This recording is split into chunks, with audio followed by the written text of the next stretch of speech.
প্রিয় দেশবাসী, আমি গ্যারান্টি দিয়ে বলতে পারি 31 সালের মধ্যে আশা করি আমাদের অসমাপ্ত কাজ সমাপ্ত করে জাতির জন্য একটা নতুন পথ নির্দেশনা রেখে যেতে পারব। এই কমিশনের অভিজ্ঞতার মাধ্যমে দেশের যে নতুন রাজনৈতিক সংস্কৃতি গড়ে ওঠার সম্ভাবনা দেখা দিয়েছে, যদি সেটা বিকাশমানভাবে স্থায়ী রূপ দিতে পারে, তাহলে আমরা ভবিষ্যতের সকল রাজনৈতিক সংকট মোকাবেলা করতে সক্ষম হব। সকল প্রস্তুতি সমাপ্ত করে দেশের সকল মানুষের, কিশোর কিশোরী, তরুণ তরুণী, ছাত্রছাত্রী, কৃষক, জেলে, গৃহিণী, দিনমজুর, শ্রমিক, ব্যবসায়ী, পেশাজীবী, শিল্পী সবাই মিলে আপনাদের সার্বিক সমর্থন, আস্থা ও সহযোগিতা নিয়ে এবং পতিত শক্তি ও তার দোসরদের সৃষ্ট সকল বাধা বিপত্তিকে পরাভূত করে আমরা সম্মিলিতভাবে বাস্তবায়ন করতে সক্ষম হব বলে আমার দৃঢ় বিশ্বাস। প্রিয় দেশবাসী, আমি শুরু থেকেই বলেছি, পতিত স্বৈরাচার বাংলাদেশকে যেভাবে ধ্বংসস্তূপ বানিয়েছে, সেখান থেকে নতুন করে যাত্রা শুরু করতে হলে ন্যূনতম 3টি আবশ্যিক কাজ সম্পন্ন করতে হবে।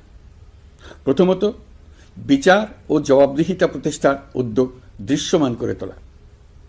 দ্বিতীয়ত, রাষ্ট্রের গণতান্ত্রিক পুনর্গঠন ও প্রাতিষ্ঠানিক কাঠামোর সংস্কার সাধনে প্রয়োজনীয় ঐক্যমত ও পথ নকশা তৈরি করা। এই লক্ষ্যে ধ্বংসপ্রাপ্ত নির্বাচন ব্যবস্থাকে স্থায়ীভাবে সংস্কার করা। এই 3টি ম্যান্ডেট হচ্ছে দেশবাসীর সাথে আমাদের চুক্তি।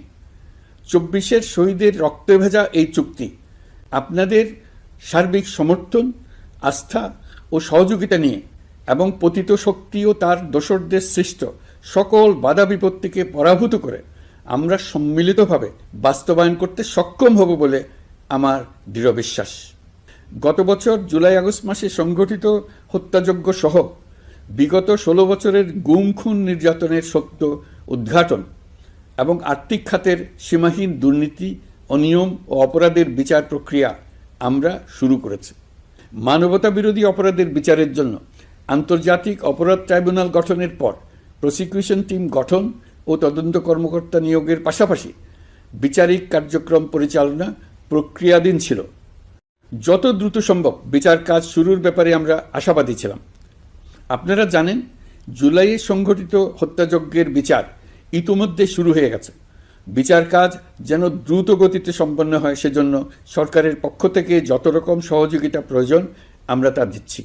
বিচারের জন্য আন্তর্জাতিক অপরাধ ট্রাইব্যুনালের এজলাস কক্ষ ডিজিটাল প্রযুক্তিতে সমৃদ্ধ করা হয়েছে। ইতিহাসে প্রথমবারের মতো কোনো বিচার পর্ব আদালতের অনুমতিক্রমে সরাসরি কিংবা রেকর্ডকৃত পদ্ধতিতে গণমাধ্যমে প্রচারিত